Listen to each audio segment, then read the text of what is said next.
Bonjour chers amis, heureux de vous retrouver pour cette formation à la louange. Nous allons voir un texte très important, fondamental dans l'expérience de la louange dans l'Ancien Testament. On va lire ensemble 2 Chroniques 5 à partir du verset 11.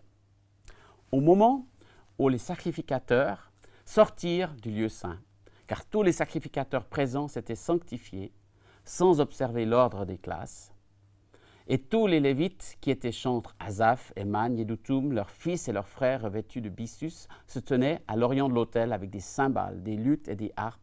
Ils avaient auprès d'eux 120 sacrificateurs sonnant des trompettes.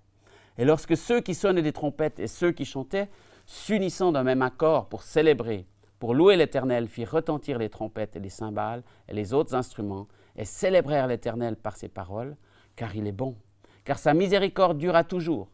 En ce moment, la maison de l'Éternel fut remplie d'une nuée. Les sacrificateurs ne purent pas y rester pour faire le service à cause de la nuée, car la gloire de l'Éternel remplissait la maison de Dieu. Le contexte de cette histoire se passe dans le 2e livre des Chroniques.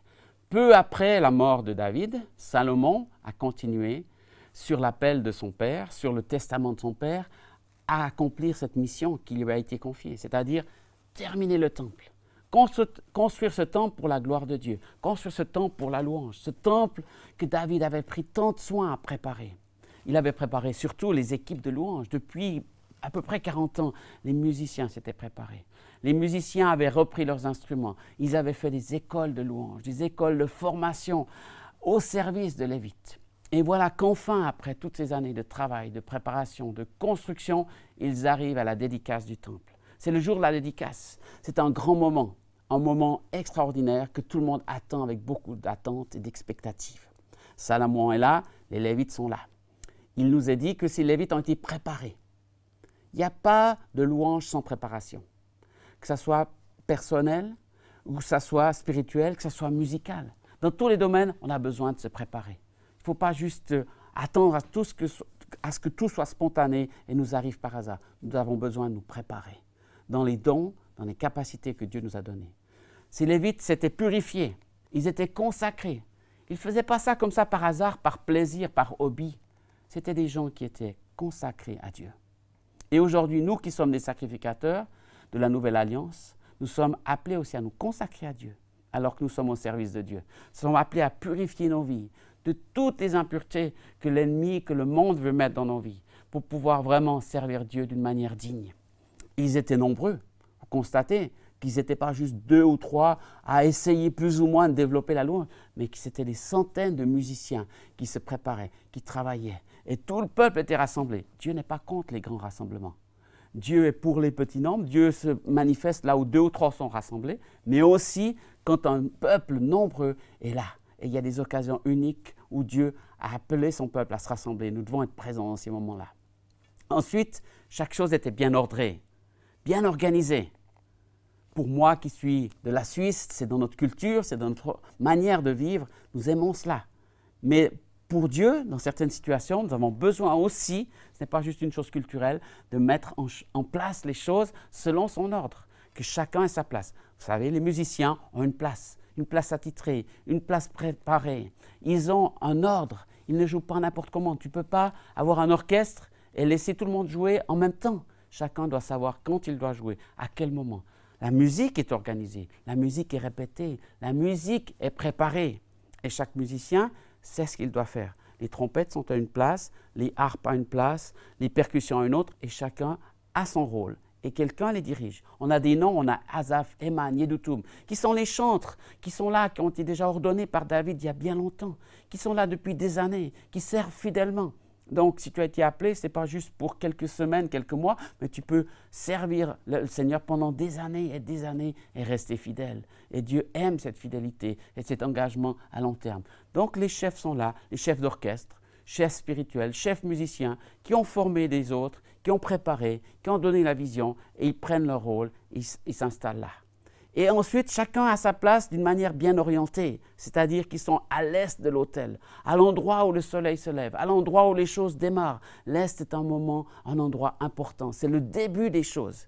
Ils sont prêts à s'attendre à quelque chose de nouveau. Ensuite, ils sont revêtus de byssus, ils ont les bons habits. les habits importants que Dieu avait prévu qu'ils aient. Ces habits étaient faits de fin lin, un habit important. Qu'est-ce que ça signifie? Ça signifie que ce lin était là pour pas qu'il transpire.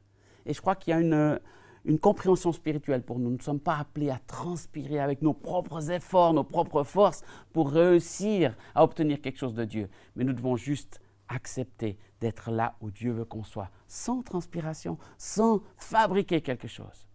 Chacun avait son instrument et ces instruments étaient à l'unisson. Vous savez, pour les musiciens, pour ceux qui jouent ensemble, ou pour des chanteurs encore plus, qui chantent ensemble, c'est très difficile d'obtenir un unisson, de chanter tous la même note, puisque c'est une vibration, une fréquence, et que souvent notre vibration n'est pas exactement la même que celle du voisin, que l'instrument, s'il est mal accordé, va être très désagréable. Alors là, il nous est dit dans ce texte qu'ils étaient à l'unisson, c'est-à-dire qu'ils jouaient, qu'ils chantaient la même chose. L'unisson parle d'unité. L'unité est fondamentale dans l'action de Dieu, dans le service de Dieu. Si on est dans l'unité, on pourra voir de grandes choses se passer. Dans l'unité musicale, mais surtout dans l'unité spirituelle. La musique peut toujours s'améliorer, se pratiquer, s'exercer. Mais l'unité spirituelle est fondamentale pour une église, pour un groupe de louanges, pour une mission. Quel que soit notre appel, nous devons être ensemble unis dans la vision que Dieu nous a donnée. Et à partir de cette unité, de ces instruments, de cette position, de cette préparation, qu'est-ce qui jaillit? Une adoration. Un chant à Dieu. Un chant tout simple, avec quelques phrases qui célèbrent la bonté et la fidélité de Dieu. Et cette phrase est répétée. Mais dans la foi, mais dans l'adoration, mais dans la louange, et qu'est-ce qui se passe? Dieu se manifeste. C'est merveilleux. Il y a la nuée de Dieu qui descend, la Shekinah, la kabod, le poids de Dieu, quelque chose de lourd, mais pas de pesant, quelque chose qui porte la présence de Dieu. Et qu'est-ce qui se passe? Tous les adorateurs, les chantres, les musiciens, les lévites, doivent cesser leur service. Tellement la présence de Dieu est là. Alors certains ont pu être frustrés de se dire, mais finalement on a préparé tout ça et tout s'arrête. Mais quoi de mieux que de vivre la présence de Dieu d'une manière si intense, si forte, si puissante que tout s'arrête, parce que c'est Dieu qui prend la place. Ce n'est plus le programme, ce n'est plus l'organisation, ce n'est plus ce que nous avions prévu de chanter pour plaire, pour avoir du succès, pour réussir. Non, la gloire a été donnée à Dieu et Dieu a répondu par sa gloire. Sa gloire est descendue dans ce temple et Dieu a mis son approbation sur Salomon, sur le temple, sur les chantres, sur les Lévites. Et ça a été un moment inoubliable et merveilleux.